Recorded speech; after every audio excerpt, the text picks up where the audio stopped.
I'd been looking forward to this trip for months.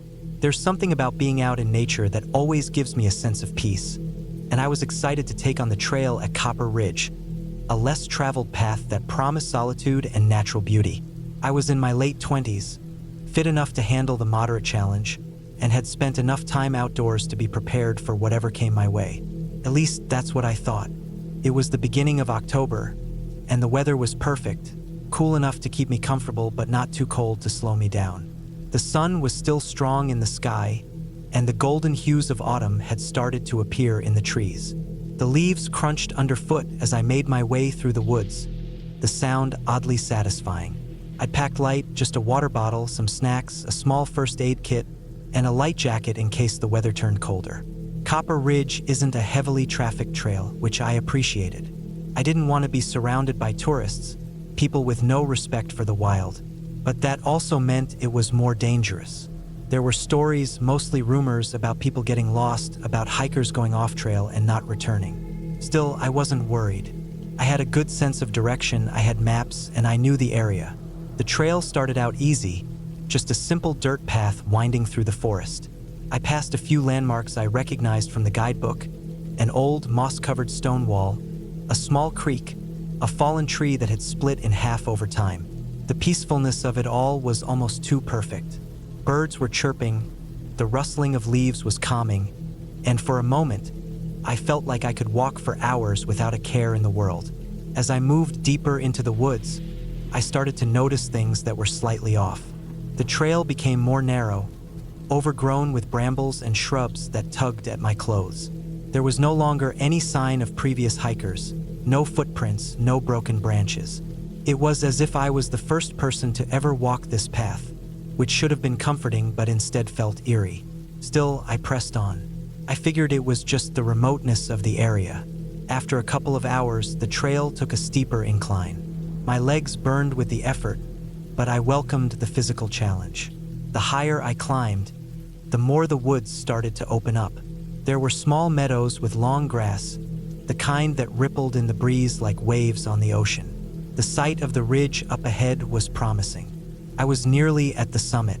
I stopped to catch my breath, took a sip of water, and looked around. The view was magnificent. Rolling hills, the peaks of distant mountains, and a vast expanse of forest that seemed to stretch endlessly. It was quiet, too quiet. The usual sounds of wildlife had faded.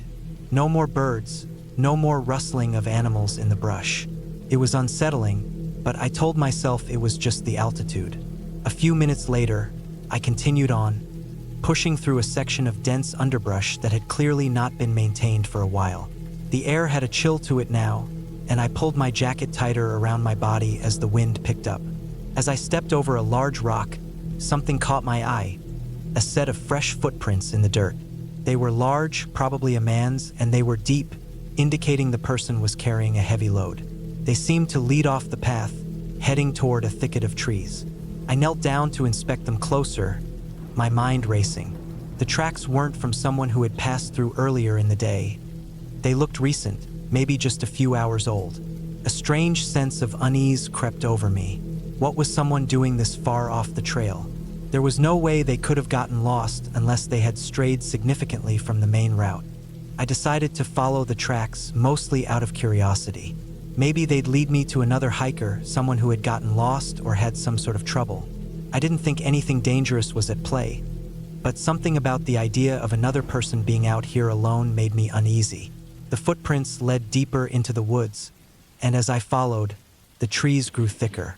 The air smelled damp, and I could hear the distant sound of running water. A small creek ran parallel to the trail, cutting through the underbrush like a jagged scar in the landscape. The path through the trees was narrow and uneven, and I had to climb over fallen logs and push through thick brush. About half an hour into this detour, I noticed something odd. There were no more tracks, not even the slightest sign that anyone had been here. Had I been mistaken? I checked the ground again, scanning the area around me, but it was like the footprints had simply vanished. My heart began to race, a feeling of dread settling in my stomach. Maybe I had made a mistake following those tracks. Maybe I should turn back. But just as I was about to retrace my steps, I heard something. a rustling, faint at first, but definitely there. My breath caught in my throat as I froze. It wasn't the wind. No, this was something more deliberate. Someone, or something, was moving in the woods ahead of me. I slowly reached for the small knife on my belt, not entirely sure why. It wasn't like I expected trouble, but the sound was unsettling. It wasn't like the normal noises of the forest. It was a deliberate movement, a disturbance in the natural flow of things. I waited for what felt like an eternity, my mind racing, every part of me telling me to go back. But something kept me moving forward, the curiosity too strong to ignore. I stepped cautiously forward, trying to make as little noise as possible. The rustling continued. My eyes darted back and forth, scanning for movement. I was almost there, just a few more feet, and then I saw it. The figure. At first, I thought it was another hiker, someone else out here in the wilderness, but something about the way the person moved made my blood run cold. They didn't move like a hiker. They were slow, deliberate, their movements jerky, like they were trying to hide but weren't doing a very good job of it. My first instinct was to call out, but I stopped myself. There was something off about this person. They didn't seem like someone lost or in need of help. They were just there, standing in the middle of the woods, partially hidden behind the trunks of trees. I took a step back, carefully keeping my eyes on the figure, trying not to make a sound. But then they turned, slowly, and I saw their face. It was gaunt, pale, with hollow eyes. They stared directly at me, and for a brief moment, I thought I saw something flash across their face. Anger, maybe fear, or something else entirely that I couldn't place. My heart pounded as I stood frozen, my legs suddenly too heavy to move. The figure didn't take a step forward or make any sound. They just watched me, their gaze unblinking, unrelenting. I didn't know what to do. Was this person in trouble? Had they been stranded here for days? I had so many questions, but none of them mattered at that moment, because I felt something inside me, a gut feeling that told me to leave. Now, I didn't hesitate. I turned around and started running. The sound of my feet slapping against the ground was deafening, but I couldn't stop. I didn't want to look back, but I couldn't help myself. Every few steps, I risked a glance over my shoulder, and they were still there, not moving but still watching. I ran faster, not caring about the rocks and branches that jabbed at my legs. I just needed to get out of there. After what felt like hours, I found the trail again. The familiar path underfoot brought some comfort, but I didn't slow down. Couldn't. I pushed on, my breath coming in ragged gasps, my heart still hammering in my chest. When I finally made it back to the main trail, I collapsed on the ground, hands on my knees, gasping for air. I didn't know what I had seen, but I wasn't about to stick around and find out. It took me a while to calm down, but once I did, I kept moving. I didn't care about reaching the summit anymore. All I wanted was to get back to the trailhead. When I finally made it back to my car, the sun was beginning to dip below the horizon. I didn't look back at the trail as I drove away, but the image of that figure, their cold, unblinking stare, stayed with me. I never went hiking again after that day.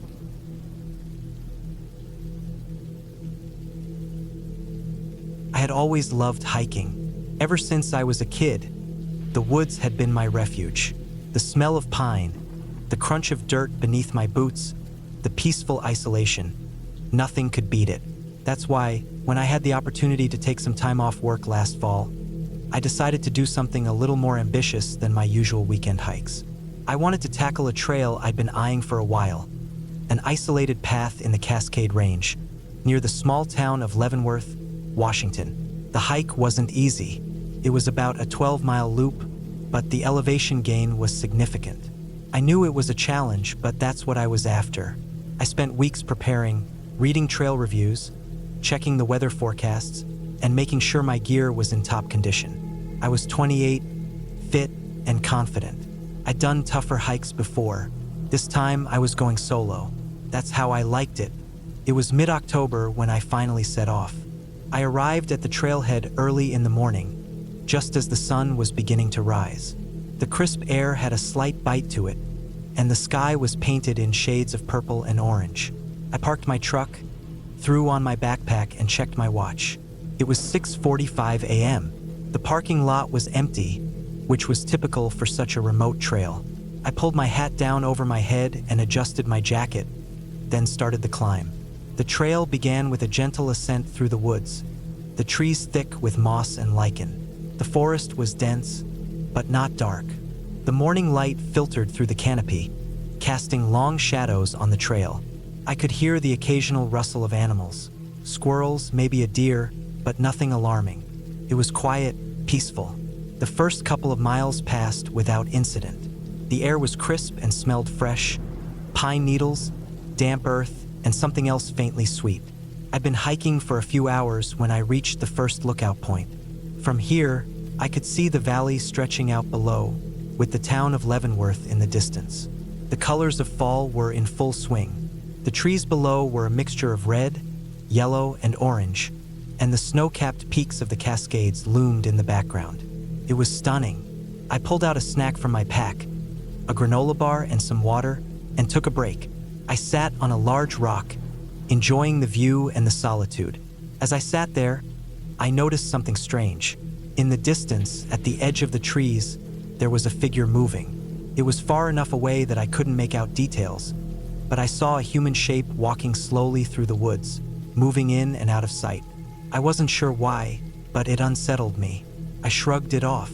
It was probably just another hiker, maybe someone trying to catch up with me or hike at a slower pace. The trail was popular enough, so I wasn't completely alone out there. Still, I couldn't shake the feeling that something was a little off about the figure. I packed up and continued on, pushing forward as the trail began to wind more steeply into the forest. The trees grew taller and denser, and the path narrowed, becoming more of a scramble. The higher I went, the quieter it became. The sounds of the world seemed to fade away, replaced only by the occasional bird call and the crunch of my boots against the dirt. Around noon, I reached a small plateau. The trail split here, with one path leading further into the mountains and another descending into a valley below. I wasn't ready to turn back, so I took the higher route, which was supposed to lead to a ridge with even better views. As I started up the next section, the weather started to change. The skies, which had been clear all morning, began to cloud over. It wasn't a huge surprise. I had checked the weather, and there was a chance of rain later in the day. But as I continued, the weather shifted quickly. The wind picked up, and dark clouds rolled in faster than I expected. I was still about 5 miles from the trailhead, and the visibility was beginning to drop. I debated turning around, but I decided to keep going. I was well prepared, and I didn't want to cut my hike short. Plus, I'd be damned if I let a little rain ruin my trip. The trail got steeper as I climbed, and soon I was pushing through thick brush. The rain started to come down harder, turning the dirt trail into a slippery mess. I was careful not to lose my footing, but the wet conditions made it difficult to keep up my pace. Around 2 p.m., I reached the ridge. The view was breathtaking, but the weather was worsening. The winds had picked up considerably, and the rain was coming down in sheets. I couldn't stay up there for long, so I took a quick photo and began my descent. That's when things started to feel wrong. At first, it was just the sound of something behind me. It wasn't loud, but I could hear a soft crunching noise, like someone walking on the trail. It was faint, but I could definitely hear it over the rain and the wind. I glanced over my shoulder, but there was nothing, just the thick trees behind me, swaying in the wind. I didn't think much of it at first. Maybe someone else had started their hike later than I did, or maybe I was just being paranoid. But as I continued down, the feeling of being watched grew stronger. The sound behind me seemed to get closer, though I could never quite make out the footsteps. I stopped a few times to listen, but the only thing I could hear was the rain and the wind. It wasn't until I reached a particularly steep section of the trail that I turned around and saw it. Or rather, saw him. A man was standing at the top of the ridge, watching me. He was dressed in dark clothing, rain jacket, pants, boots, but there was something odd about him. His posture was stiff, too still, like he wasn't just out for a hike. I didn't know why, but the sight of him made my stomach twist. Maybe it was the fact that he was alone in such a remote area, or maybe it was the way he didn't move at all. I quickly turned back around and kept walking. I tried not to look over my shoulder, but I could feel his presence, like he was right behind me. My heart started to race, and my legs began to feel heavy. I had to keep moving. I had to get out of there. The rain turned into a downpour, and the trail became more treacherous. I stumbled a few times, but I kept going, faster now, pushing myself harder. But every time I glanced back, the man was still there, just standing at the top of the ridge, watching me. The next couple of miles were a blur. I was so focused on the feeling of being followed that I barely noticed the trail, or the rain, or anything around me. My mind raced, and I felt the adrenaline pumping through my veins. But despite everything, I didn't hear any footsteps. I didn't hear the crunch of leaves or the shifting of dirt. The only sound was the rain and my own breathing. By the time I reached the last few miles of the trail, the rain had started to let up. The sky was still overcast, but the worst of it seemed to have passed. I couldn't shake the feeling that I was still being watched, though. I could feel it deep in my gut. When I finally reached the trailhead, I didn't stop to rest. I didn't even glance around to see if anyone else was there. I just grabbed my pack, threw it in the back of my truck, and sped off without looking back. I didn't stop until I was well out of the area, driving through the small town of Leavenworth. Only then did I start to calm down. The rest of the hike had been uneventful, but that feeling of being followed, of something being off, stayed with me for days. I didn't see the man again, but I couldn't shake the thought that maybe he was still out there, watching, waiting. And the worst part was, I never figured out if he was just another hiker or something else entirely. I never went back to that trail, and to this day, I don't hike alone anymore.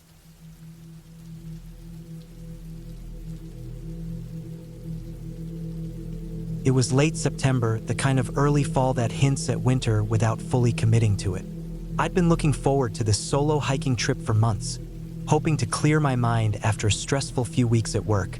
The weather was crisp, but not too cold, and the trees along the trail were just beginning to turn, splashes of gold, orange, and red. I didn't have a specific destination in mind, just the goal of spending some quiet time out in the wilderness, away from the constant hum of city life. The trail I chose was one of the more isolated paths in the Appalachian Mountains, a few miles from a small town called Deerfield. I'd done my research, checked the weather, read up on the trail conditions, and made sure I had all the gear I needed. I was 32, in decent shape, and used to spending time outdoors. Hiking wasn't new to me, but this was my first time taking on such a long and remote trail by myself. It felt like a challenge I was ready for. The trailhead was about an hour's drive from the town. When I arrived, I was the only one in the parking lot. That should have been my first sign that something was off. It was a late Friday morning, the kind of time when you'd expect some hikers to be gearing up for the weekend. But it seemed I had the whole place to myself. I didn't let it bother me. I double-checked my gear, water, snacks, a first aid kit, a small flashlight, and my phone, though I didn't expect much service out here. I strapped on my pack and set off, eager to start. The first couple of hours went by smoothly. The trail was well maintained, not too difficult but enough to keep me engaged. The sounds of the forest were soothing, the rustling of leaves, the occasional bird call, the distant rush of a stream. I passed a few wildlife signs, noting that bears and deer roamed the area, but nothing out of the ordinary. By noon, I stopped to take a break.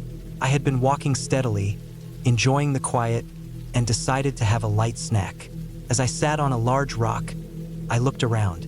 The trail had started to thin out here. The trees were denser, and the underbrush was thicker, as if the forest itself was slowly reclaiming the path. I noticed the silence more now, a stillness that made the hairs on the back of my neck prickle. It wasn't unnatural, just odd. I shrugged it off and continued my hike. I didn't see anyone else for hours. I knew it was a fairly remote trail, but the lack of other hikers made me uneasy. I had only seen a handful of cars in the parking lot when I arrived, and none since I'd started. I kept pushing forward, trying to enjoy the solitude. It wasn't until late afternoon that I came across something that made me pause. About 3 miles in, the trail started to get steeper. I was coming up a narrow incline when I saw something odd to my left. A small wooden structure, half hidden behind a cluster of trees. It was too far off the trail to be a campsite, and it definitely didn't look like an established shelter. It was more like a small cabin, but it was old, run down, and covered in moss. The windows were dark, and the door was partially open, hanging crookedly on its hinges. Curiosity pulled me off the main trail, despite a nagging feeling that told me I should keep walking. As I got closer, I realized the structure was far more dilapidated than I had first thought. It looked abandoned, but there was something about it that felt wrong. A faint, sour smell of decay lingered in the air, appeared inside. The interior was dark and cluttered, debris scattered across the floor. I took a few steps back, unease settling in my stomach. There was no sign of anyone around, but the place looked like it had been lived in recently. There were things strewn about, an old jacket, a broken chair, a rusted pot, but no people. I quickly decided to move on, the uneasy feeling growing stronger. I could feel the quiet pressing in on me, the weight of the isolation settling in. I had read stories of hikers encountering strange things on isolated trails, but I tried not to let my mind wander too much. It was just a random abandoned structure, nothing more. The next couple of hours felt longer than they should have. The sky started to cloud over, and the light began to fade earlier than I expected. I checked my phone, no service as I had anticipated. I had planned to camp by a small clearing about 10 miles in, but the weather seemed to be turning, and I wasn't sure if I wanted to risk setting up a tent in fading light. I decided to keep going for a bit longer, but with the forest thickening around me, I felt more and more cut off. The air was getting colder, and the wind began picking up. I reached a fork in the trail and stopped to check the map. I knew I was close to my destination, but something didn't feel right. That's when I heard it. A sound, faint but distinct. It wasn't a normal animal noise, nor was it a natural part of the forest. It was a kind of scraping sound, as if something was dragging across the ground. The hairs on my neck stood up, and for a moment I didn't move. I waited, listening. There it was again. Slow, deliberate scraping through the brush. I should have turned back. I should have gone the other way. But instead, I found myself walking toward the sound. As I made my way through the trees, the noise grew louder, more pronounced. It didn't sound like a bear or a deer, too deliberate, too unnatural. And then I saw it. A large, rusted metal object, half hidden in the underbrush. At first, I thought it was a piece of discarded machinery, but as I got closer, I realized it was a cart. An old cart with metal wheels and a wooden frame, covered in moss and leaves. And sitting in the cart, partially hidden by the brush, was a large bundle. I froze. My stomach twisted into a knot. The bundle didn't move, but the whole scene felt wrong. The cart was too far out of place, and something about the position of the bundle suggested it had been left there recently. I took a cautious step forward, my heart hammering in my chest, and then I saw it. It was a body. The bundle was a body, or what was left of one. I could tell it had been out there for a while, too long perhaps, but it was still unmistakably human. I quickly turned around, my breath coming in sharp gasps, and ran back toward the trail. Every step felt like it took a lifetime, the weight of what I'd seen pulling at me. The forest that had once seemed peaceful now felt suffocating, and I could hear the rustling of the trees like something was following me. By the time I made it back to the main trail, the daylight was all but gone. My mind raced, but I didn't look back. The trail ahead of me seemed to stretch on forever. I hurried, despite the thick darkness settling in around me. I didn't stop until I reached the main road. The parking lot was empty now, just as it had been when I arrived. I didn't care. I didn't even look at my surroundings. I climbed into my car, locked the doors, and drove off into the night, not stopping until I reached the safety of the nearest town. It wasn't until later that I realized how close I had come to something far worse than a simple hike gone wrong. The body was a warning. The cart, the strange sounds. It was all connected to something darker, something I didn't want to understand. But I didn't need to know more. All I needed to know was that I was lucky to have left when I did. When I think back on it now, I can still feel that same unease, that same quiet tension in the air. That trail was never meant for anyone to find, and in the end, I was just lucky to get out alive.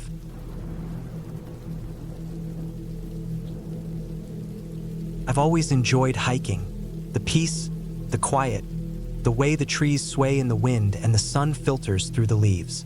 There's something about it that makes me feel grounded, connected to something bigger. So when I decided to take a solo hike through the Oak Ridge Trail, a relatively quiet trail I had been on once before, I didn't think much of it.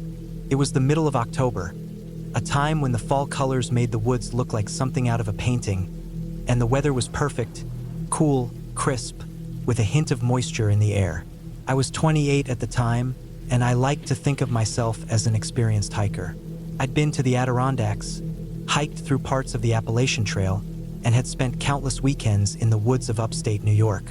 I knew what I was doing, or at least I thought I did. The Oak Ridge Trail was about 12 miles long, weaving its way through dense woods, across small creeks, and up a few moderate hills. It wasn't particularly challenging, but it was far enough out that you didn't encounter many people. I liked that. I wasn't a fan of crowded trails or the sounds of voices cutting through the peace of nature. I'd packed light for the day, just enough gear for a solo day hike. A lightweight backpack, water, a couple of energy bars, a first aid kit, and a map of the area. I parked at the trailhead around 8 a.m., the sun still low in the sky. The parking lot was empty. No one else was around, and I found that strangely comforting. I checked the map, double-checked my gear, and set off. The sound of my boots crunching on the dirt trail was the only thing breaking the silence, and the air smelled fresh, like damp earth, pine needles, and the faint, sweet scent of decaying leaves. For the first few miles, everything was calm. The trail was easy to follow, and I moved at a steady pace, enjoying the solitude. There were times when the wind would pick up, rustling the leaves and making the branches sway, but for the most part, it was peaceful. The only sounds were the occasional bird call and the gentle rushing of a nearby stream.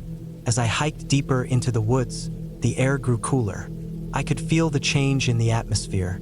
The stillness seemed more pronounced, as if the woods were holding their breath. It wasn't anything overtly strange, but there was a certain heaviness, a quiet pressure that hung in the air.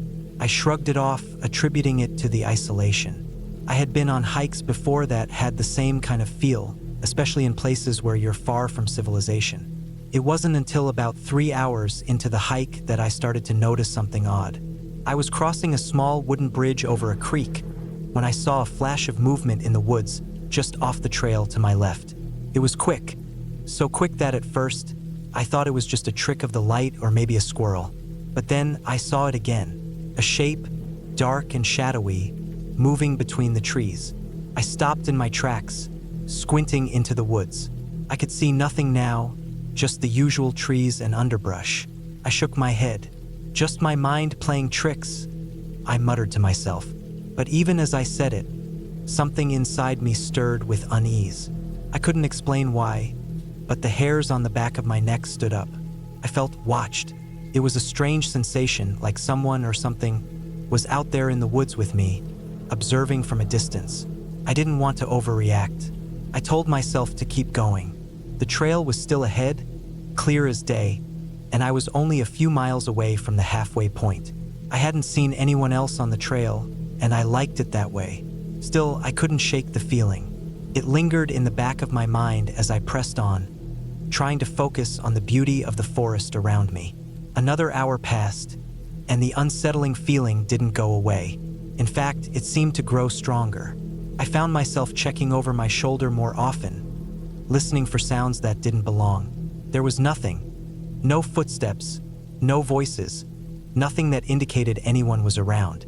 But the feeling didn't subside. By the time I reached the halfway point, I was beginning to feel genuinely uneasy. The trail had grown more rugged here, with rocks and roots jutting up from the ground, making it harder to navigate. The woods had thickened too, the trees growing denser and taller. It was darker now, despite the midday hour, the canopy overhead blocking out the sun. I stopped for a moment, catching my breath. I reached into my pack for some water and pulled out an energy bar. I stood there, scanning the surroundings. The air felt colder now, and there was an eerie quiet. No birds, no wind. It was as though the entire forest was holding its breath. Even the creek, which had been rushing earlier, seemed quieter now. That's when I heard it. A sound, just the faintest rustling of leaves off to my right. It was subtle, like the wind was stirring the trees. But then it stopped, and then I heard it again. This time it was closer. I froze. It wasn't the wind. The rustling wasn't a random noise. It was deliberate. Something or someone was moving through the underbrush. I didn't wait to see what it was. My instincts kicked in and I started moving fast. My heart was pounding in my chest, and I could feel the adrenaline flooding my veins. I didn't look back. I just ran, pushing myself up the trail, the sound of my boots pounding on the dirt mixing with the increasing thrum of panic in my head. My breath came in quick, shallow gasps as I tried to put distance between myself and whatever was behind me. The trail became steeper here, and I had to navigate carefully, my hands brushing against the bark of trees for balance. I didn't dare look back. Every few seconds, I thought I heard something following me. Branches snapping, leaves crunching underfoot. But each time I glanced over my shoulder, there was nothing.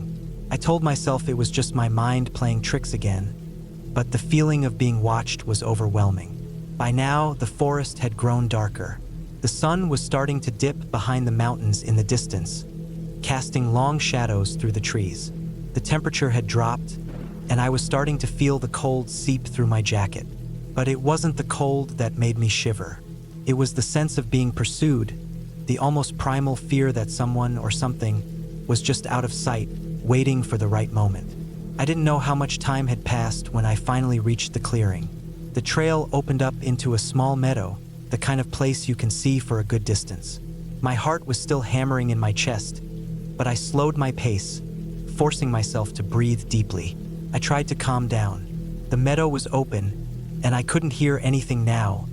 No footsteps, no rustling. I paused at the edge of the clearing, my breath coming out in visible puffs. I turned slowly, scanning the trees behind me. Nothing. The woods were silent, still. I took another step forward, then another. That's when I saw it. A figure. At first, I thought it was a trick of the light, a shadow among the trees. But then it moved, slowly, deliberately. It was tall, cloaked in dark clothing, and standing just outside the tree line, watching me. I froze. Couldn't move, couldn't look away. My mind raced, trying to make sense of what I was seeing. It didn't come closer. It didn't move at all, really, just stood there, perfectly still, staring at me. And then, after what felt like an eternity, it turned and disappeared into the trees. I waited and waited, but nothing happened. The woods around me were still. There was no movement, no sound. I was alone. I don't know how long I stood there, trying to process what had just happened. Finally, I took a step forward, then another. I slowly made my way out of the clearing, staying close to the trees, my eyes constantly scanning the area. The feeling of being watched never left, but I kept moving, slowly and steadily. Eventually, after what felt like hours, I reached the trailhead again. The parking lot was still empty. The sun had set, and the woods were dark, but the tension in my chest had finally eased. I wasn't sure what I had seen or what had been following me, but I knew one thing. I wasn't coming back here. Not alone, anyway. I started the car, the engine purring to life. As I drove away, the thought lingered in my mind. What had I really seen out there? Was it just my imagination? Or was I truly being watched? And even now, months later, I still can't say for sure.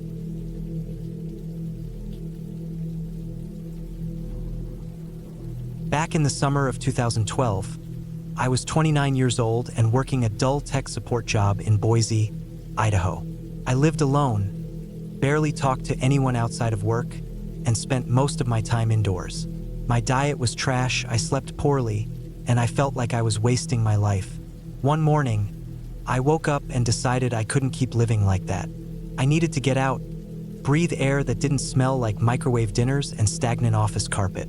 So I requested time off, packed my hiking gear, and drove out toward Wyoming with no real plan except to spend some time alone in the mountains.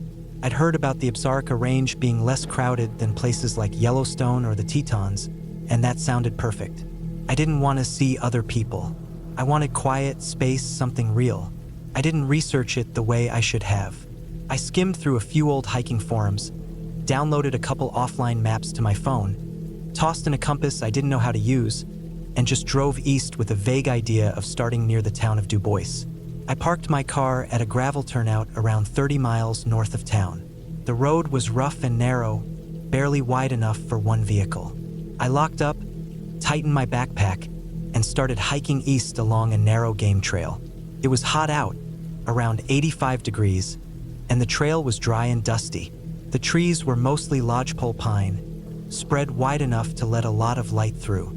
I didn't see anyone else that whole first day, just some elk droppings, distant hawks, and the occasional rustling in the brush. I had planned to do 5 days total. 2 days in, 1 day to rest and explore off-trail, then 2 days back out. I had a decent tent, a basic GPS, water purification tablets, a knife, some instant meals, and a solar charger for my phone. I wasn't an expert, but I wasn't totally clueless either, or so I thought. The first night went fine. I set up camp next to a small creek, filtered water, ate a cold dinner, and went to bed under the sound of bugs and flowing water. The stars were unreal. You forget how black the sky can get when you live near towns. The second day, I pushed further east, off the game trail and into more rugged terrain. The trees got denser, and the slope gradually tilted upward. I stopped around late afternoon near a ridge and pitched my tent on a small patch of flat ground. My legs were sore, but it felt good. I wasn't thinking about work or bills or anything except where to step and how the air smelled like hot pine and rock dust. That night, though, I started to feel something was off. It was just little things at first. I thought I heard footsteps near the edge of camp after dark. I froze in my tent, listening, but it was probably just a deer. The forest does weird things with sound. On day 3, the day I had planned to spend exploring, I woke up with the uneasy sense that I wasn't alone. It wasn't something I could see, just a gut feeling, like I was being watched. I packed up slowly, checking the area, but found nothing. I still felt like I had a rock in my stomach. I told myself it was just nerves from being alone for so long. I'd read stories of solo hikers getting paranoid and spooking themselves. I decided to follow a dry creek bed that led up through a narrow canyon. I figured it'd be an interesting way to kill time and maybe give me some views if I got to the top. The rock walls on either side were steep but manageable. I climbed steadily for about 2 hours. No signal on the phone. Battery was about halfway from charging in the sun. Eventually, the canyon opened up into a high alpine meadow. There were wildflowers, clear signs of animal trails, and small pools of stagnant water left behind from earlier snowmelt. I saw some bear scat, old and dry, but no fresh tracks.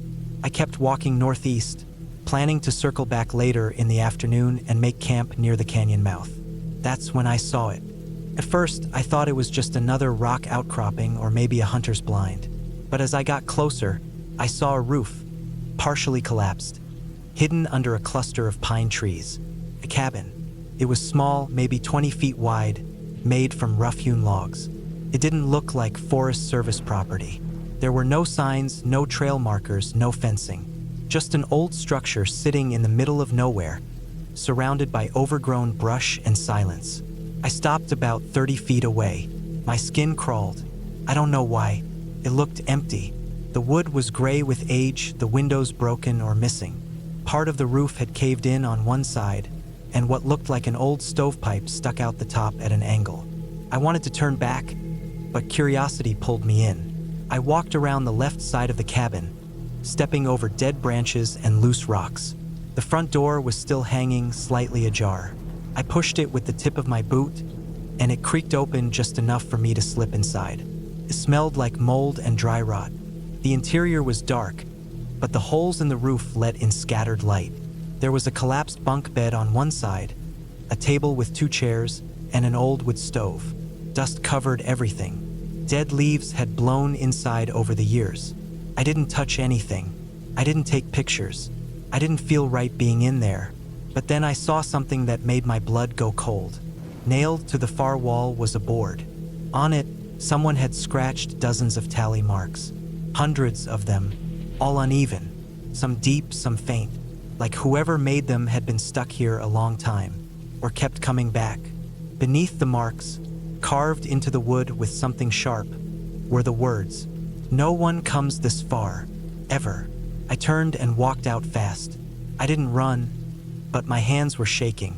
I wanted to be far away from that place before dark.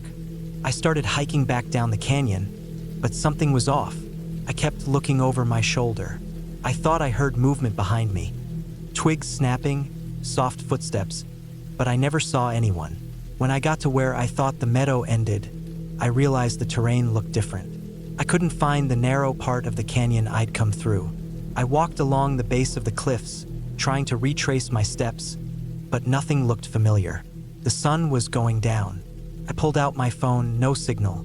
The GPS app froze when I tried to open it. I spent that night sleeping under a rock ledge with my knife in hand. I heard animals moving in the trees. I thought I saw a light once, far off through the trees, but it vanished when I blinked. I didn't sleep much. The next day, I tried to climb a ridge to get a better view.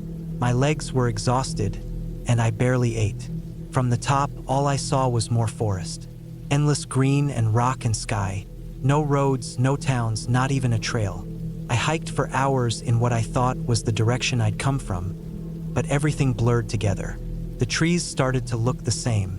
I rationed my water and food. By evening, I was dehydrated and dizzy. The following night, it rained. I barely stayed dry. My tent was still rolled up in my pack. I hadn't stopped long enough to set it up. Everything got soaked. I lost my footing crossing a creek and cut my leg open on a sharp rock.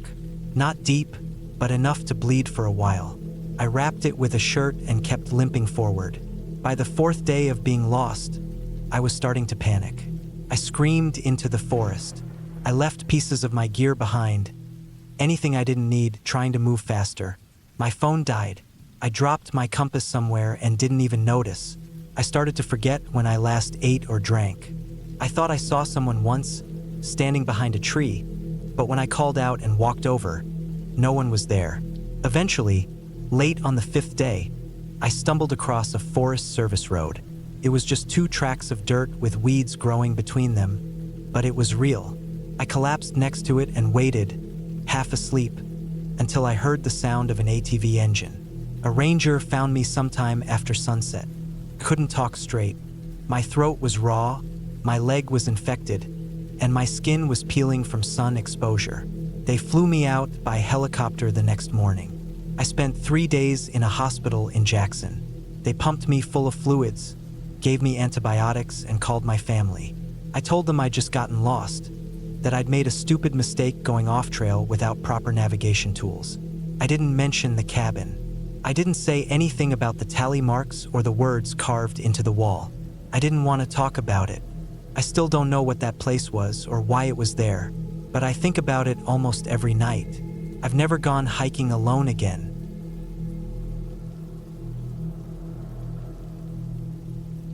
I went on that hike in the summer of 2016. I was 32 years old and had been living in Northern Oregon for a few years by then.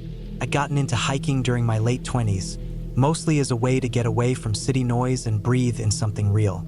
I lived alone in a small apartment on the edge of Bend, worked a quiet job fixing up furniture in a local workshop, and kept to myself.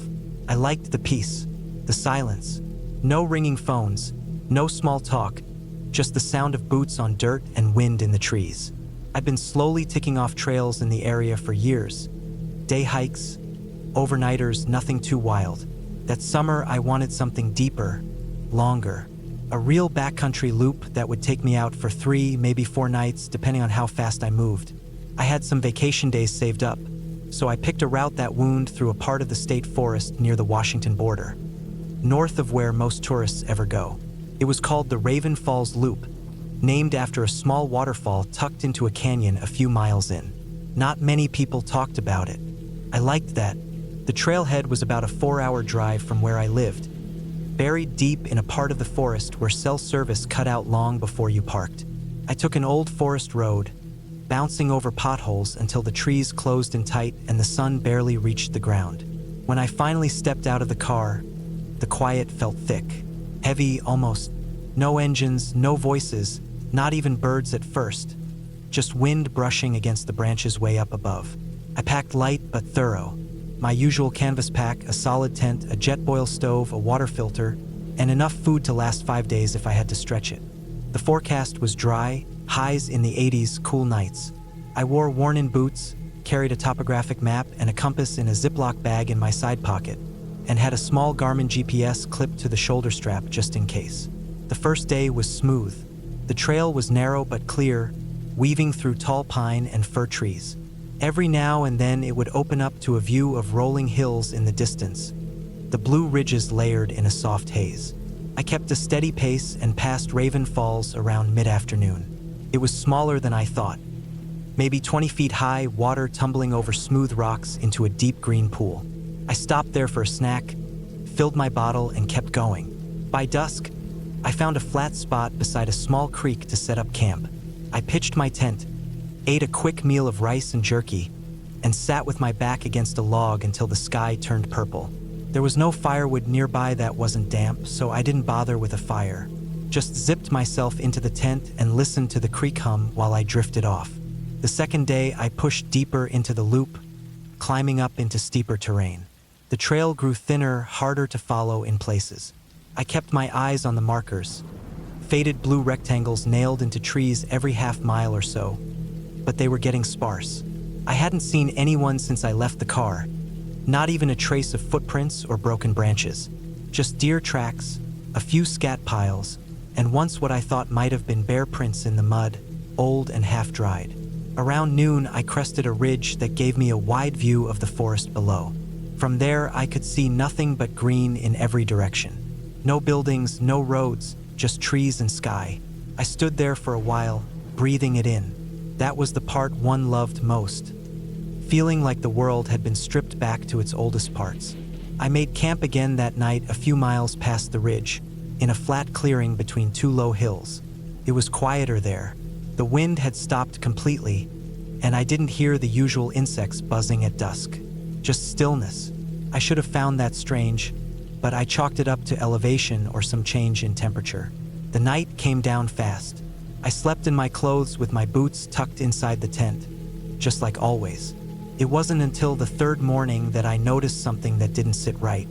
When I stepped out of the tent, I found a small pile of rocks stacked beside it. 5 or 6 of them, smooth and flat, arranged neatly like a cairn. I hadn't seen it the night before, and I hadn't built it. My first thought was that someone else had passed through during the night. Maybe a hunter, maybe another hiker. But I hadn't heard anything, and I'd hung a small bear bag in a nearby tree. Nothing was touched. I left it alone, moved on, hiked another 7 or 8 miles that day through some rough ground. The trail was getting hard to follow. I kept having to check the map, double-check the GPS. A few of the blue markers were missing altogether, and some trees had fallen across the path, forcing me to climb or detour around them. That night, I camped near a dry riverbed, maybe a mile off from where the trail was supposed to bend east again. I was tired, sore, and ready to finish the loop. I was planning to push through and make it back to the car by late the next day. But again, the quiet that night was different. I didn't hear anything, not even wind in the trees. It was like everything was holding its breath. In the morning, there was another pile of rocks. This one was taller, 7 or 8 stones, balanced carefully in a tower right outside the tent flap. I felt it in my gut that time, the wrongness, that tight, low feeling that creeps in below your ribs when something's out of place. I stood still for a long time just looking at it. The stones weren't from the riverbed. They were darker, smoother, like they'd come from someplace else. I didn't touch them, just packed up quickly and got moving. That day, the trail vanished altogether. I followed where it should have been, according to the map and GPS, but the ground was a mess. Trees down everywhere, thick undergrowth choking the path. I climbed over logs, shoved through branches, scraped my arms and legs raw trying to find where the markers picked up again. By midday, I realized I'd lost the trail entirely. I tried circling back, dropped a pin on the GPS, tried to loop around the hillside and reconnect with the path lower down. But nothing matched. The terrain looked different. I started seeing the same clusters of trees, the same downed logs over and over again, like I was walking in circles even with the GPS in hand. I started marking trees with little cuts from my knife, just in case. By late afternoon, I knew for sure I was lost. I found a spot with some shelter beneath an overhang of rocks and set up camp. Ate a small meal and drank sparingly from my bottle. I could filter more in the morning, but I hadn't seen running water since the day before. That night, I barely slept. I kept hearing soft sounds outside, sticks cracking, something brushing against leaves. Not big sounds, not animals crashing through the brush, just soft, slow steps. Sometimes they stopped for long stretches. Sometimes I thought I heard breathing, low and steady, just beyond the edge of the camp. I didn't leave the tent, just sat there with my knife in hand, flashlight gripped tight, waiting for something to move. But nothing ever did. Not that I saw. In the morning, there was no pile of rocks, just a small, cleanly tied bundle of sticks, tied with twine, sitting right where my boots had been. I grabbed everything and ran. No trail, no bearings, just picked a direction and pushed forward. I kept checking the GPS, trying to follow the general direction back toward the parking area, but I had no idea what terrain was between me and that dot. The forest got denser. The light barely reached the ground. Every now and then I saw more of the rock piles, some half-collapsed, some newly made. I stopped counting after 5. Around noon, I found a deer carcass, torn apart, bones picked mostly clean but not by animals. The cuts were too clean. The hide had been stripped in places. There were sticks arranged in strange shapes around it, some kind of pattern. I backed away slowly and kept moving. I didn't stop that night. I hiked straight through until my legs gave out and I had to sit, just for a moment. When I did, I fell asleep right there on the ground, no tent, no fire. Just curled up in the dirt with my pack under my head and the knife in my hand. When I woke up, the bundle of sticks was back, sitting next to my hand like someone had placed it there while I slept. That was the moment I knew someone had been following me, watching, every night, maybe even during the day, from the trees or behind rocks. I never saw them, never heard a voice, but they were there, leaving things, rearranging the forest, hurting me maybe, or just watching what I'd do. I moved fast that day, didn't eat, barely drank, just moved. My legs were shaking, muscles locking up, but I didn't stop. I followed the GPS, but the map was almost useless by then. The landscape wasn't matching what it showed. Hills where there shouldn't be hills, creeks that weren't marked, like the forest had shifted in small ways, just enough to throw me off. Then I heard the whistle, soft, distant, 3 short bursts. I froze, waited, came again, this time from behind me. 3 short whistles. It wasn't a bird. It wasn't an animal. It was a signal. Human. I started running. Branches slapped against my face. My pack snagged on underbrush and I ripped it free, leaving bits of gear behind. I ran until I couldn't breathe, until I tasted blood in my throat. But I didn't stop.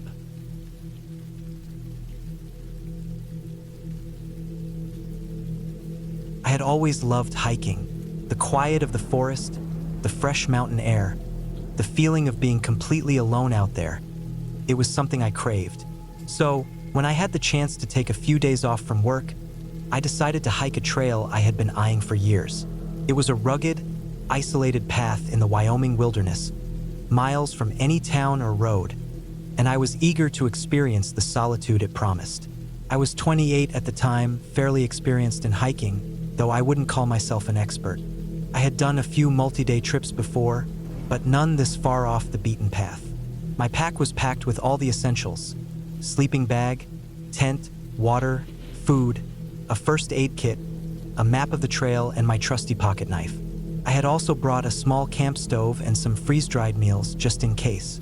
I knew the trail would be demanding, but that was part of the appeal. I wanted to test myself, to get away from the noise and clutter of the modern world. The morning I set out was crisp, with the sun just beginning to rise over the peaks in the distance. The air was cool but not cold, and the sky was a deep blue. It was the perfect day for a hike. I parked my car at the trailhead, grabbed my gear, and started off, excited for the adventure ahead. The trail began easy enough, winding through dense forests of pine trees and birch. The ground was soft with moss, and the only sounds were the occasional chirp of birds and the rustling of the wind through the leaves. I walked for hours, gradually climbing higher into the mountains. The higher I went, the quieter it became.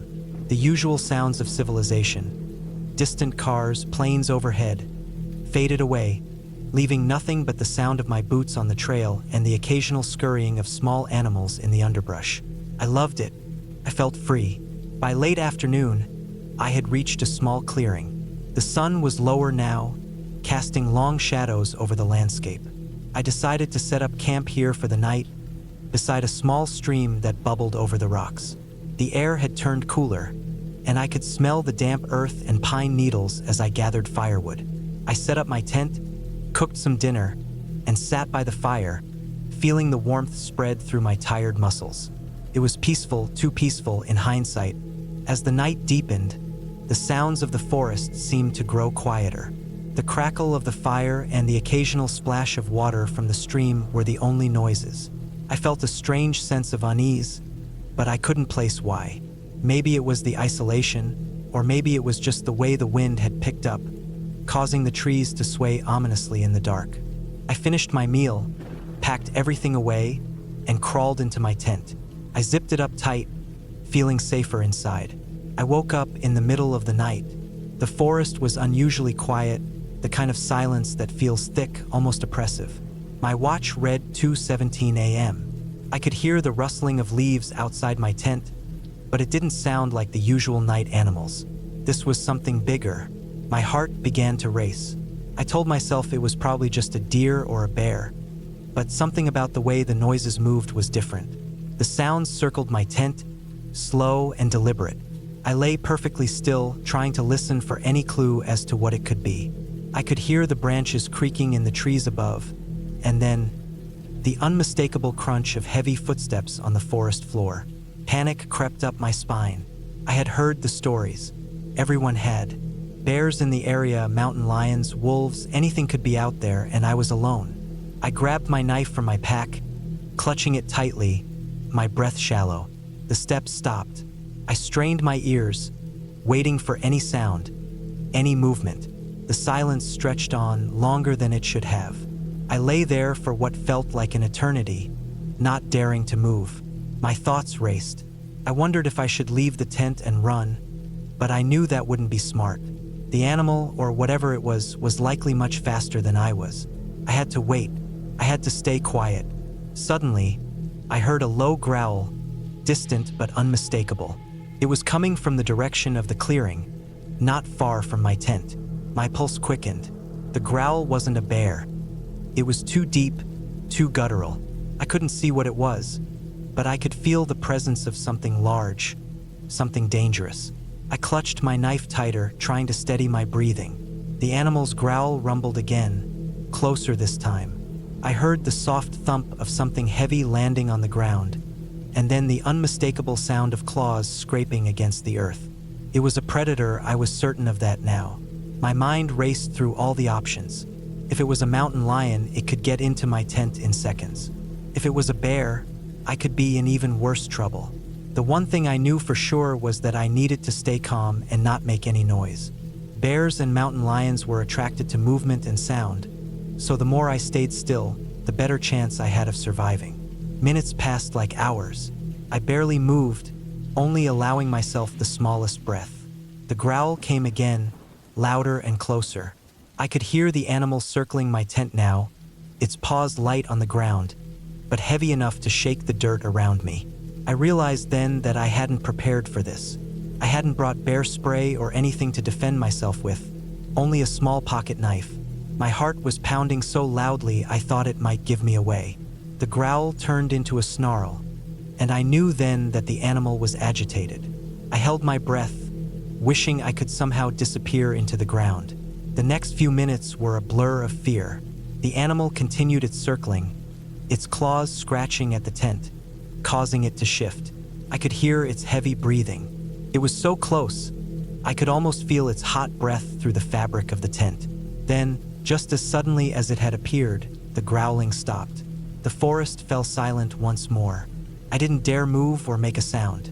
I was waiting for the animal to make its next move, but nothing happened. The quiet stretched on. I waited for hours, not moving, barely breathing.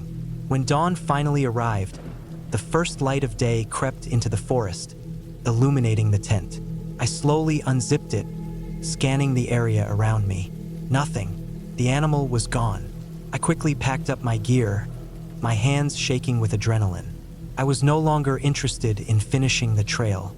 The thrill of the hike had turned to a sharp, gut-wrenching fear, and all I wanted was to get back to safety. I left the campsite behind, my eyes darting nervously at every noise, every rustling in the brush.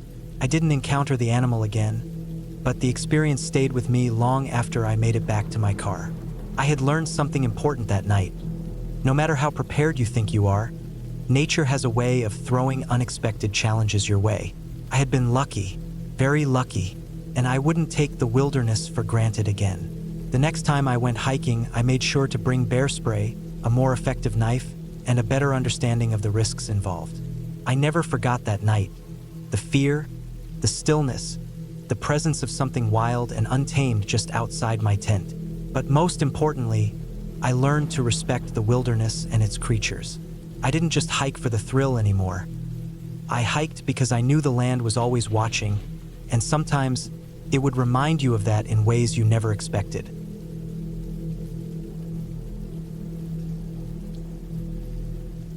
Fall of 2013, when I decided to hike a remote trail in northern Idaho, not far from the Montana border. I had done solo hikes before, but never one this isolated. The trail I picked was called the Pine Ridge Loop, a lesser-known route that cuts through dense forest, climbs along rocky ridges, and winds through the shadowy valleys of the Bitterroot Mountains. I had seen it on a backpacking forum a few months earlier. One guy wrote a post about it titled, "Idaho's Forgotten Trail," and that stuck in my head. The name sounded perfect for the kind of peace I was looking for. What I didn't know was how bad of an idea that would turn out to be. It was early October when I went. The leaves were turning, and the weather was chilly but still comfortable in the daytime. I had just gotten over a rough breakup, and I guess part of me wanted to get away from everything for a few days, be somewhere no one could reach me. I had no kids, no family close by, and I worked remotely, so I didn't tell anyone exactly where I was going. Just left a note on the kitchen table in case something happened. The trailhead was about a 3-hour drive from the small town of Grangeville. The last 40 miles were on gravel roads that twisted through thick pine forest. I remember thinking I hadn't seen another car in over an hour when I pulled up to the empty parking area. Just a single old sign with faded paint that said, "Pine Ridge Loop Trailhead, USFS number 1927. No ranger station, no map kiosk, just the woods pressing in all around and the sound of wind moving through the trees." I had packed for 4 days. Tent, sleeping bag, water filter, freeze-dried food, bear spray, first aid kit. I had my GPS watch, a laminated topo map, and a small notepad where I kept trail notes. I hiked out at around 10 a.m. with everything loaded in my pack. I figured I'd do the full loop, about 23 miles, going clockwise, which meant I'd hit the ridge section first, then drop into the valley and circle back around. The first day was beautiful. The trail climbed fast through tall lodgepole pines, and I stopped every so often to breathe and take in the view behind me. I saw animal tracks in the dirt, mostly elk and deer, and I caught sight of a hawk gliding overhead once. It was quiet, almost too quiet, but I liked that. By mid-afternoon, I made it to the high ridge. There was a long exposed stretch that gave me a clear view of the land around, dark green valleys below, sharp gray ridges cutting the sky in the distance. I set up my tent just below the ridge line, tucked behind a boulder out of the wind. I boiled water for dinner, ate a pouch of beef stew, and watched the sunset from the edge of the ridge. I remember thinking it was one of the most peaceful moments I'd had in years. That night was cold.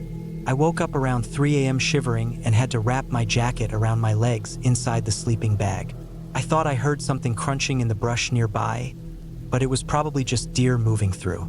I stayed awake listening until the sky started to lighten. The second day, I packed up and started the descent into the valley. This part of the trail was steeper and narrower, and the forest got denser. Moss hung from the trees, and the sunlight barely reached the forest floor in places. I noticed a few odd things that day. First, the trail markers were farther apart. Then I came across a tree that had been freshly clawed. It looked like bear marks, deep and wide, and the bark was still moist. I held the bear spray tighter after that. I also saw what looked like a very old boot print, pressed deep in the mud, facing the opposite direction I was going. It was strange because I hadn't seen anyone on the trail since I started, and that print didn't look fresh, almost like it had been preserved in mud for years. Late in the afternoon, I reached a clearing near a small creek and set up camp. There was an old fire ring, barely more than a circle of rocks, and a rotten log that looked like it had been used as a seat. I got water from the creek, filtered it, and made dinner. Something about that spot felt off. The trees were thick and too close, and it was hard to see more than a few feet in any direction. I couldn't shake the feeling that I was being watched. I kept turning around, expecting to see someone or something standing in the shadows, but there was nothing. Just the sound of water trickling over stones and the occasional wind through the branches. That night, I didn't sleep much. I kept waking up to every little noise. Sticks cracking, leaves rustling. Once I thought I heard footsteps circling my tent, but when I unzipped the flap and looked out with my flashlight, nothing was there. The ground was empty. On the third day, I got up early, packed up, and hit the trail fast. I wanted to get out of the woods as soon as I could. That's when things started to go wrong. Somewhere along the valley floor, I missed a turn. I don't know how it happened. Maybe a tree had fallen over a sign, or maybe I just wasn't paying attention. But I walked for almost 2 hours before I realized I wasn't on the loop anymore. The trail started fading into animal paths. The ground got soggier. I pulled out my map and tried to match the terrain, but nothing looked right. No creeks where they were supposed to be, no ridgelines matching the ones on the paper. My GPS watch had died sometime in the night, and my backup battery pack wasn't working either. I tried to retrace my steps but must have gone in the wrong direction, because the forest only got thicker. By late afternoon, I knew I was lost. Completely. I hadn't seen any trail markers in hours, and the ground was starting to slope in ways that didn't match anything on my map. I decided to make camp in a dry patch of pine needles beneath some fir trees and try again in the morning. I had enough food for another 2 days if I rationed it. Water wasn't a problem, there were creeks everywhere. But I started feeling something deeper then. Not panic exactly, just a heavy dread, like I'd stepped into something I wasn't supposed to. The next 2 days were a blur of wandering and backtracking. Every ridge looked like the last. Every tree felt like it had grown from the same root. I tried to follow the sun, but the overcast skies made that hard. My compass pointed me east, but the terrain forced me in all kinds of directions. I saw more clawed trees, more boot prints. One day, I found what looked like an old, rusted coffee can buried in leaves near a dry creek bed. Nearby was a torn scrap of canvas, maybe from a backpack. It was moldy and full of holes. I started thinking about how long I'd been out there. 5 days. 6? I stopped writing in my trail notebook. I just walked. I didn't even know if I was still in the national forest anymore. The fear had changed from something sharp and sudden to a slow, dull pressure. My legs ached constantly, and my socks were always wet.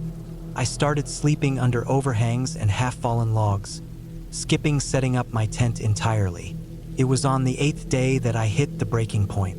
I had been following a creek for several hours, hoping it would lead to something, anything, when I saw smoke. Thin, white smoke rising between the trees ahead. It was so faint I thought I was imagining it.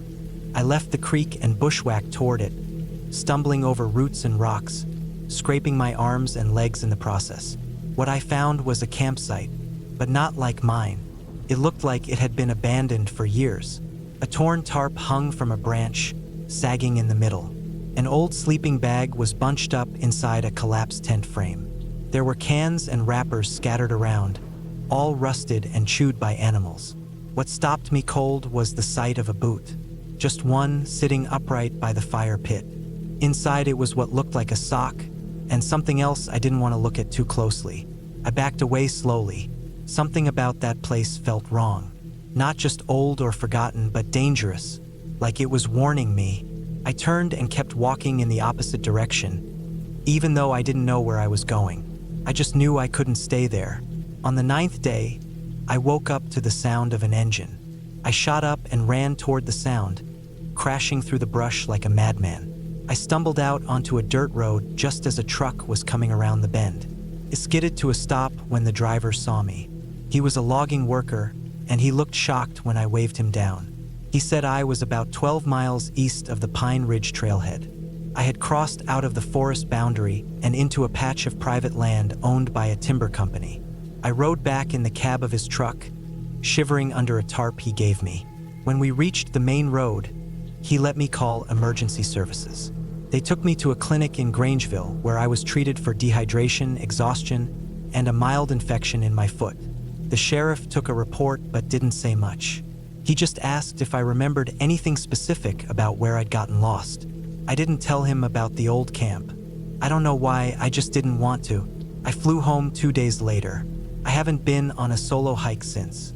People ask sometimes if I learned my lesson, and I say yes. But the truth is, what I learned was something deeper than just be prepared. What I learned is that there are places out there that don't care if you make it back. Places that have already swallowed others whole. Places that don't show up on any map, no matter how well you think you know the land. The Pine Ridge Loop is still out there, but I won't ever go back.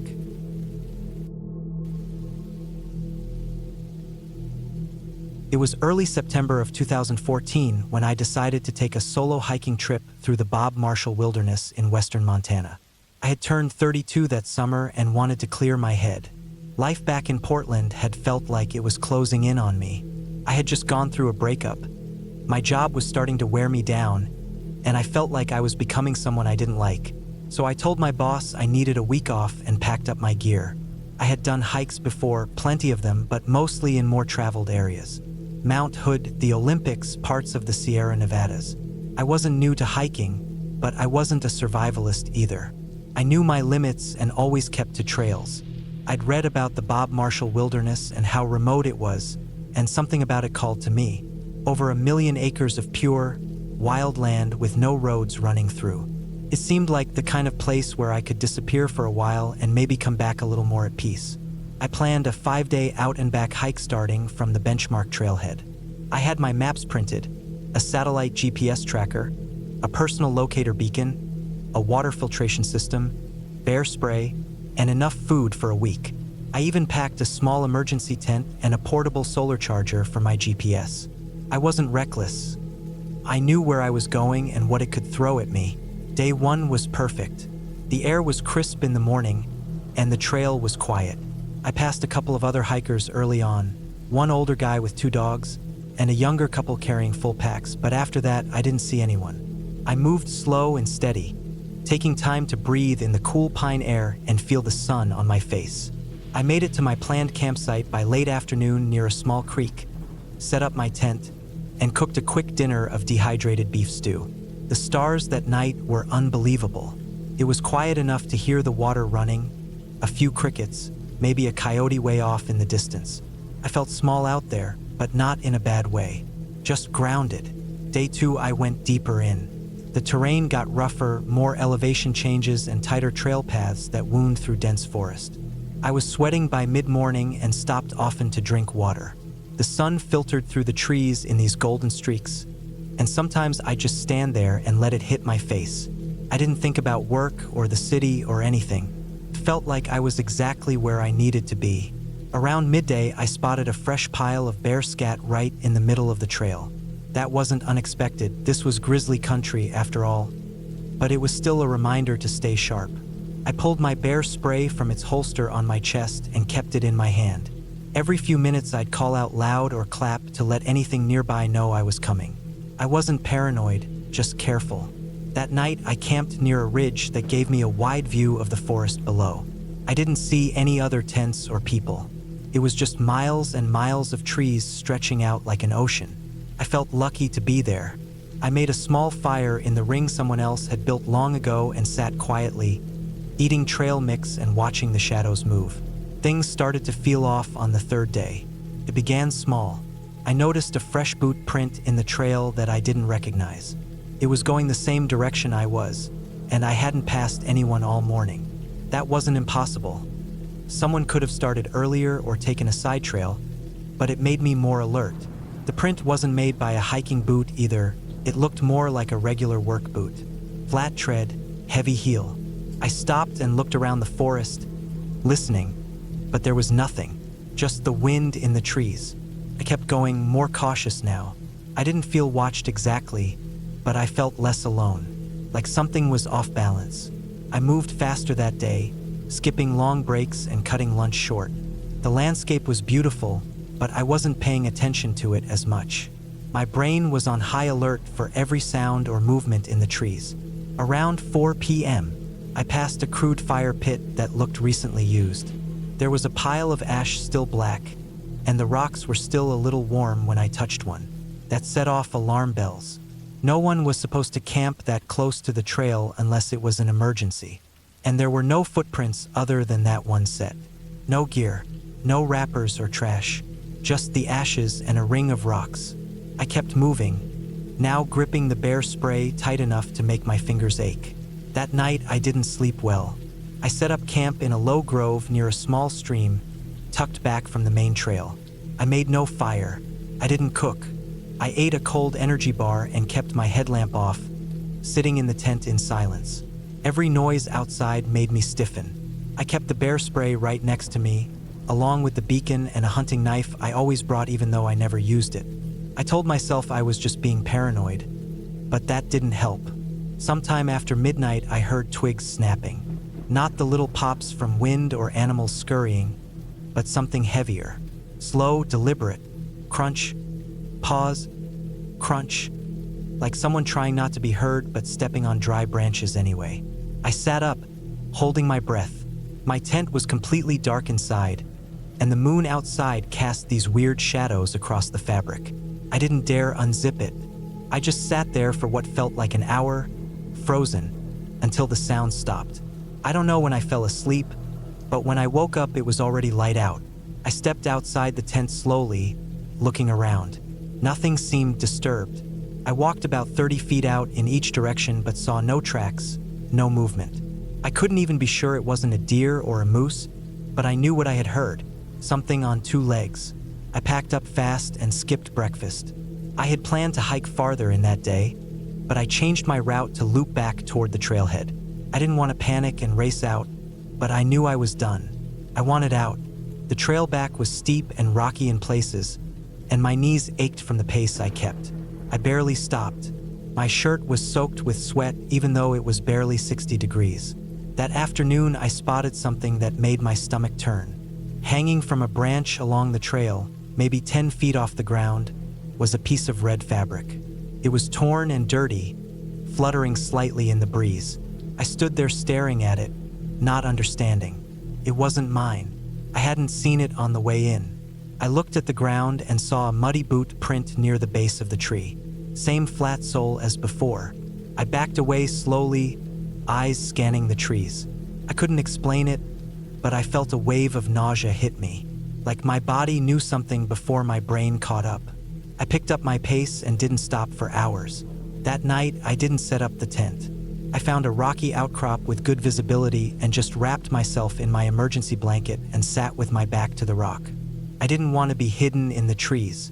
I kept the bear spray on one side and my knife on the other. The beacon sat in my lap, and I kept one finger over the button. I didn't want to press it unless it was life or death, but I was getting close. I didn't sleep. I just sat there, staring into the darkness, jumping at every sound. Sometime after midnight, I heard something again. Same heavy footsteps, slow, measured. They came from the trees and then stopped. I held my breath. I didn't move. I just waited. No flashlight, no headlamp, just the cold and the dark and my own heartbeat hammering in my chest. Then the sound turned and moved away. I didn't sleep at all. The first light, I started hiking again. I was 2 days out from the trailhead if I kept to the normal pace, but I decided I'd push through and try to make it in one long haul.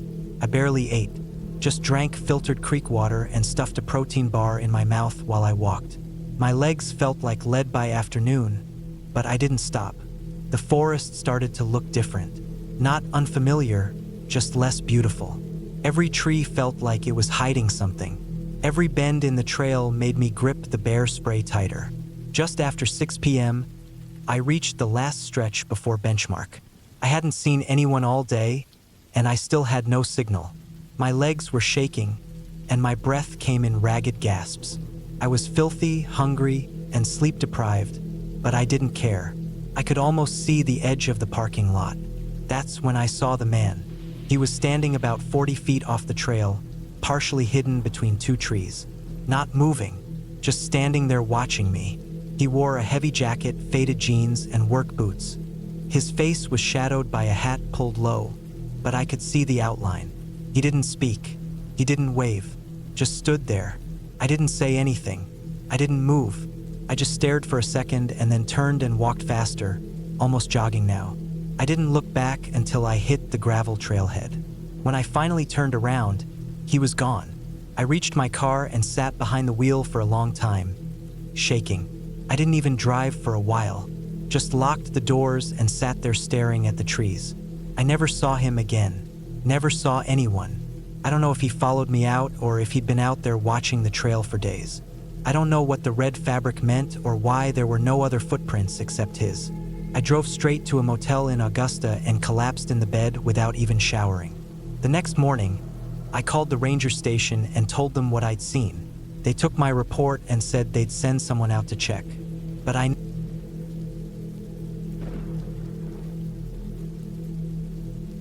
was 36 the year I decided to take a break from everything and spend a week hiking alone through the backcountry trails of northern Wyoming. I had been working construction for over 10 years, and my body was worn out. Long days under the sun, months with barely a day off, the same people, the same routines, it all caught up to me. I had some money saved up, no wife, no kids, and no one to really answer to. So, I figured a solo hiking trip would be good for my head. I'd done a few trails before, but nothing too serious. This one was different. I picked the Deep Hollow Trail, a less traveled route that branched off the Wind River Range. It wasn't well known, which was part of the appeal. Fewer people meant more quiet, more space, and less distraction. The trail was about 35 miles long, winding deep into thick forest, steep canyons, and overgrown switchbacks. It looped back around if you followed it right, but it wasn't marked very well. I downloaded maps on my phone, packed 2 paper backups, brought a compass, and double-checked everything before I drove up there in mid-September 2022. I parked my truck at a small gravel turnout just off a service road, threw on my pack, locked everything up, and started walking. It was around 10 o'clock in the morning. The weather was perfect, clear sky, cool breeze, and no one else in sight. I liked that. The first day went smooth. The trail wasn't too steep in the beginning. I passed through dense pine forest, heard nothing but the wind, birds, and my boots crunching through pine needles. I set up camp about 10 miles in, just off the trail near a dry creek bed. I made a small fire, heated up some canned chili, and laid back staring at the trees until it got dark. I slept good that night. The second day, I hiked deeper into the forest. The trail narrowed a lot and disappeared in a few places, so I had to keep checking my compass. I wasn't worried. I'd done my homework, and I was prepared. I saw bear tracks a few times, big ones, but no fresh scat or signs they were close. Still, I kept my food sealed and hung it away from camp like I was supposed to. By the third day, the terrain changed. I started gaining elevation fast. Thick brush made the trail hard to see, and the hills were steeper than I expected. Around noon, I reached a ridge that overlooked a deep valley, and I figured I'd drop down into it, make camp somewhere near the bottom, then circle back the next day. That was the plan. The descent was rough. Loose rock and thick growth slowed me down. I slipped a few times but didn't fall. Around 3 p.m., I reached the valley floor and found a narrow stream running through it. I filtered water, filled my bottle, and sat down to rest. The place felt different. Still beautiful, but quieter than it should have been. No birds, no insects, just the sound of the water and trees shifting with the breeze. I shrugged it off, hiked a little further, then set up camp on a patch of flat ground near the water. It was colder down there, even though the sun was still up. I made a fire again, ate a protein bar and some jerky, and sat there until dark. That night, I didn't sleep well. I kept waking up. Every hour or so, I'd bolt upright like I'd heard something. But when I listened, I couldn't hear anything but silence. No animals, no wind, nothing. Around 2 o'clock in the morning, I heard what sounded like footsteps near the edge of camp. Just a few crunches, slow and steady, like someone walking through dry brush. I grabbed my flashlight and shined it toward the sound, but there was nothing. I held my breath and listened.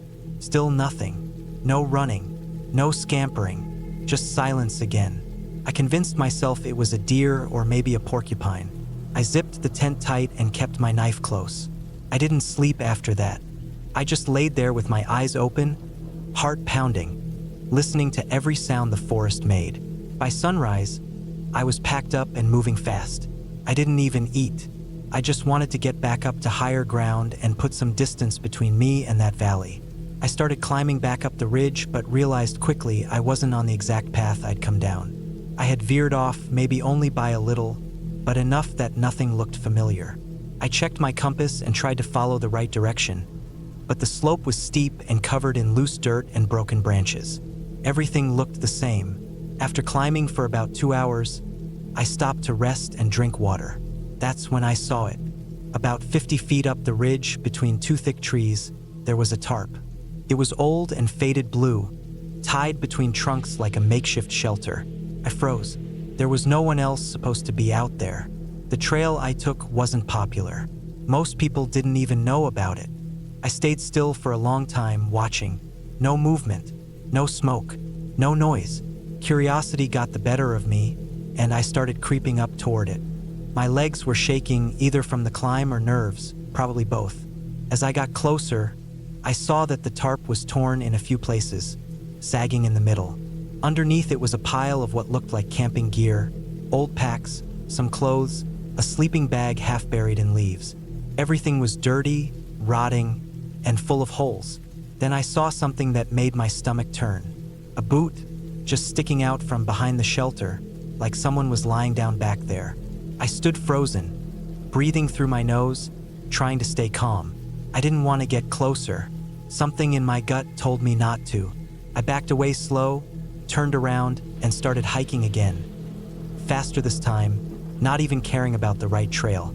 I just wanted to get out of that valley and away from whatever I saw. The rest of the day I climbed, cut through brush, scraped my arms and legs, slipped more than once. By the time I made it to a flat spot near the top, I was shaking and covered in sweat. I set up camp without eating and barely drank water. I just sat there, eyes darting every direction, jumping at every sound.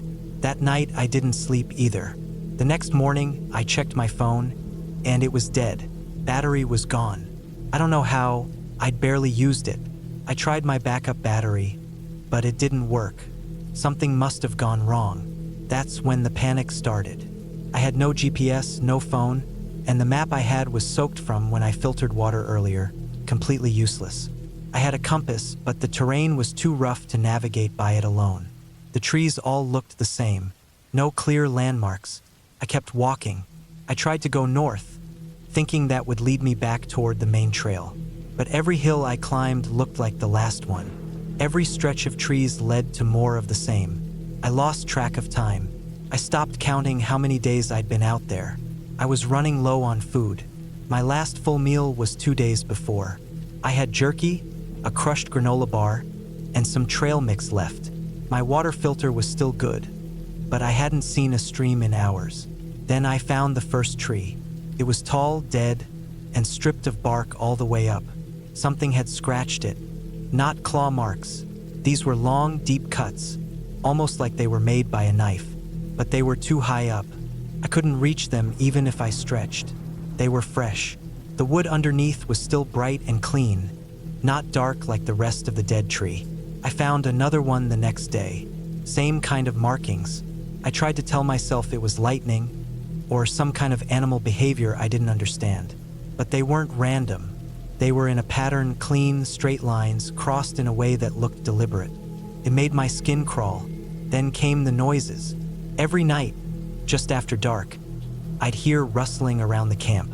Slow steps, sometimes just one or two, then silence. Sometimes I thought I could hear breathing, but when I looked out, nothing was there. I tried setting up traps with strings and tin cups to make noise, but they never went off. Still, I didn't sleep. Couldn't. I lost weight fast. My face felt sunken. My legs burned every time I took a step. I started rationing food by the ounce. I stopped lighting fires at night. I didn't want to be seen. On what I think was the 7th day, I found something worse than the shelter. It was a pile. At first I thought it was rocks, but when I got closer, I saw it was gear, backpacks, boots, sleeping bags, pots, and broken stoves, all piled in the middle of a clearing like a shrine. Some of the gear was newer, like from this year.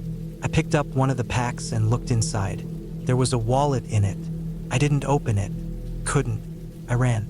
I didn't even care what direction. I just ran until I collapsed. I stayed down until the sun moved across the sky. My knees were bleeding. My elbows were scraped raw. I kept going. Late that afternoon, I saw something I'd been desperate to see. A signpost. A faded wooden marker barely sticking out of the ground. The lettering was worn, but I could still read it.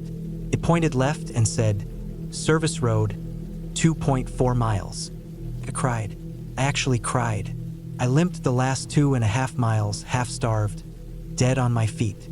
When I reached the gravel road, I could barely walk. My truck was still there. I almost dropped the keys. I've always liked being alone in the woods. There's something quiet and honest about it. I don't hike for views or to post pictures. I hike because I want to be away from people. That's just how I've always been. I was 32 at the time, and I'd just gone through a long stretch of working nonstop, almost 9 months straight without a real break. My job wasn't stressful, but I was burning out. I needed something to reset my head. So I planned a 3-day solo hike in the Panhandle National Forest, northern Idaho. I'd been there once before in my 20s, but this time I chose a different trail. Less known, not very maintained, and not listed on the main park maps. I found it through an old hiking forum. A user from a few years back had written about it being beautiful but overgrown and easy to get lost in. I liked that. I didn't want anyone else out there. I packed like I always did. Nothing crazy. Tent, freeze-dried meals, water filter, backup power bank, GPS, topo map, compass, and a .40 Glock just in case of wildlife. I wasn't paranoid. I'd never even had to pull it out before. But there were mountain lions and black bears in that area, so it felt smart. It was early September. The mornings were cool and the days were warm. The trail started near an old fire service road that was barely drivable. I had to park my Jeep half a mile from the start of the trail because of downed trees. I locked it up and made sure I had everything before heading out. I told my brother I'd be back by Sunday night. If he didn't hear from me by then, he knew what to do. The first day went smoothly. The trail was overgrown, like the post said, but the terrain wasn't too rough. Mostly pine and fir forest, with soft earth and some brush here and there. The sun came through the trees in long golden shafts. I hiked for about 5 hours, then set up camp in a small clearing by a stream. I boiled water for dinner and ate quietly while watching the trees sway. There wasn't a sound except for birds and the stream. I slept early and deep that night. The next day, I planned to do a loop. According to the map I'd pieced together from old posts and trail overlays, there was a high ridge that wrapped around a small lake. It would take most of the day to reach it. I packed up and started early. The morning was colder, and there was a bit of fog hanging low between the trees. About 2 hours in, I noticed that the trail was getting harder to follow. There were no markers, just faint signs of human passage from years ago. Old cuts on trees, occasional flattened brush. I kept going, using my compass to stick to the planned route. Around midday, I stopped to eat a protein bar and drink water. I remember looking at my GPS and seeing a strange dip in elevation that didn't match the map. I thought maybe the data was outdated. I kept moving uphill toward the ridge. That's when I saw the first thing that felt off. A pile of stones, stacked unnaturally about waist high, perfectly balanced. Not old-looking either. The moss and dirt hadn't settled on them like everything else in the area. It looked like someone had built it recently. That wasn't a crime or anything, but it stood out, especially because it was deep in a trail no one seemed to use. I took a picture of it on my phone and kept moving. A few minutes later, I passed a tree that had been freshly cut. Not all the way through, just a few deep axe marks, maybe waist height. They were clean, like done with a sharp blade, and they hadn't had time to discolor or weather. That made my stomach tighten. It meant someone else had been out here and not long ago. I stopped, listened. Nothing. No footsteps. No voices. Just the sound of wind moving through the pines. I wasn't scared yet, but I felt something crawling in the back of my head. A little voice saying, "Pay attention." I pressed on. The ground got steeper. I followed a narrow game trail up toward the ridge. It was late afternoon by the time I reached the top. The view was beautiful, trees rolling off into the distance. A long drop down into a bowl where a small lake shimmered. I looked down at the lake and saw something strange on the far shore. It was hard to tell from that height, but there was a square shape, man-made, down by the water. Maybe a cabin or a shed. It wasn't on any of the maps, and I hadn't read anything about it. It didn't look old either. That's when something in my chest told me I should turn around. But I didn't. I don't know why. Maybe because I'd already come so far. Maybe because I was curious. Maybe because I didn't want to waste the rest of the day just retracing my steps. I told myself I'd go down, check it out from a distance, and if it looked weird, I'd just camp somewhere safe and hike out the way I came the next morning. The trail down to the lake was rough, steep, narrow, with loose soil. I slipped once and skinned my hand. By the time I reached the bottom, the sun was already starting to dip. I was sweating and breathing heavy, and the air smelled thick with pine sap and wet earth. I walked slowly along the lake's edge, keeping to the trees. When I got closer to the structure, I crouched and watched from behind some brush. It wasn't a cabin. It was more like a shack. For walls, sloped roof maybe 10 feet wide, made from rough wood. No windows, just a door facing the lake. There were 2 old buckets outside and what looked like a wire strung between 2 trees, maybe for drying clothes. There was also a fire pit, but no smoke. I waited. Nothing moved. No voices. No animals. Just that dead quiet. I couldn't explain it, but I got the feeling someone had been there recently. The ground was disturbed. No grass had grown near the shack. I saw boot prints in the dirt. Big ones. I didn't go any closer. I turned and quietly backed away, heading back into the woods where I'd seen a small flat spot good enough to set up camp. It was maybe a 5-minute walk from the shack, but I made sure to keep some trees between me and it. I didn't build a fire that night. I just set up my tent and lay there quietly, eating jerky and nuts in the dark. My ears were wide open. Every crack of a twig or rustle of leaves made me stop chewing.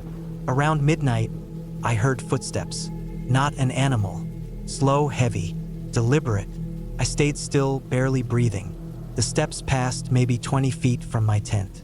I saw a flashlight flick on briefly, sweeping the trees. Then it went dark again. No voice, no sound after that. I waited a long time before I moved. I didn't sleep. I just lay there with my hand on the Glock, heart racing. I made up my mind that I'd leave at first light. No breakfast, no packing carefully, just grab what I could and go. At dawn, I shoved everything into my pack and started moving. I didn't go back up the ridge. I took a longer route that curved around the lake, following the terrain downhill. I was hoping to meet up with an old logging road shown on my GPS. About an hour in, I stopped to drink water. That's when I saw the second pile of stones. Same size, same shape, balanced. This one was directly on the trail I'd just come down. That didn't make sense. I would have noticed it. It meant someone had placed it there after I passed through. I scanned the woods. Nothing moved. I moved faster after that. No more breaks. just fast walking, borderline jogging when I could. I followed the GPS to where the logging road was supposed to be, but when I got there, it was completely blocked by fallen trees. Dozens of them. It looked like a storm had ripped through, but none of the trees looked dead or rotting. It felt intentional. I tried to climb over them but gave up. I pulled out my compass and went east, hoping to cut back toward the original trail. I kept going for hours. The woods got denser, the underbrush thicker. I stopped looking for paths and just focused on heading east. That's when I smelled smoke. Not a forest fire. It was closer, like someone burning wood. It smelled fresh. I froze and listened. The crackle of fire, faint, just ahead. I moved slowly and crouched behind a log. In a small clearing maybe 100 feet ahead, there was another shack, different from the first. This one looked older, but there was smoke coming from a metal pipe sticking out of the roof. I saw movement. A man, tall, wearing old hunting clothes, faded camo jacket, dark pants. His face was turned away, but he moved stiffly, like he was limping. He walked around the side of the shack, then disappeared behind it. I backed away slowly. I didn't care about hiking smart anymore. I just wanted out. I moved east until my legs gave out. I sat and checked my GPS again. The battery was low. I marked a waypoint and kept moving. By the time I found the old trail again, it was almost dark. I didn't stop. I walked with a headlamp until I couldn't walk anymore. Then I set up my tent in a ditch beside the trail, didn't even stake it down, and passed out from exhaustion. I woke up early, sore and stiff. My legs felt like they were filled with sand, but I could smell the old fire road now. I knew I was close. I packed what little I had left and forced myself to move. I reached the Jeep around noon. It was untouched, dusty, silent. I sat in the driver's seat for a long time before turning the key. I didn't look back as I drove down the road, bounced.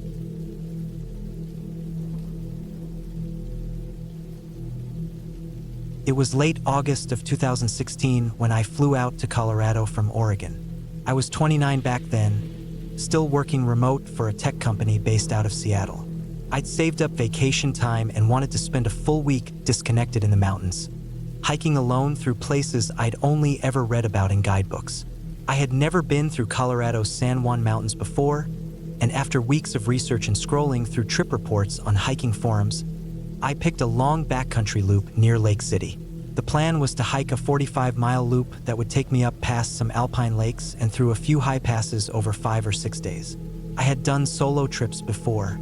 I'd camped in Olympic National Park for 4 days without seeing a soul. I'd done week-long hikes along the Rogue River. I wasn't a survival expert, but I knew how to read a map and compass, filter water, set up shelter, hang bear bags, the basics. I was confident in myself. Too confident. I parked my rental car at a small trailhead that sat off a rough forest road. There were no signs, no ranger station, just a dirt pullout and an old faded trail marker nailed to a tree. I remember thinking how quiet it felt out there. Even the birds seemed hushed. I slung on my pack and started the hike mid-morning, my plan being to knock out at least 10 miles the first day. The sun was bright, sky totally clear. There wasn't a cloud in sight, and the air smelled like dry pine and dust. The trail climbed steadily for hours.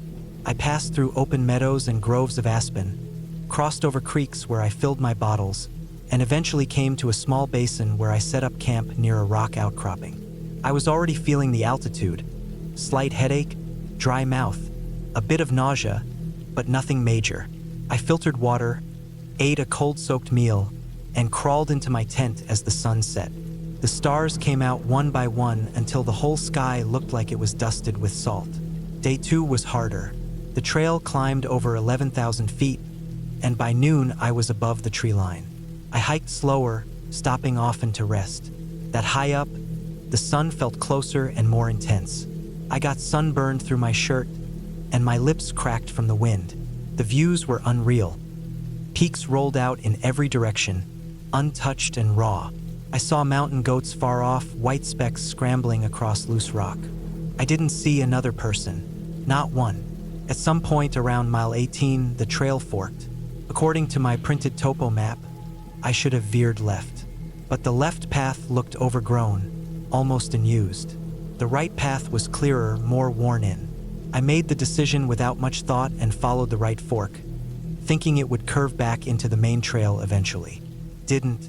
The next few miles were sketchy.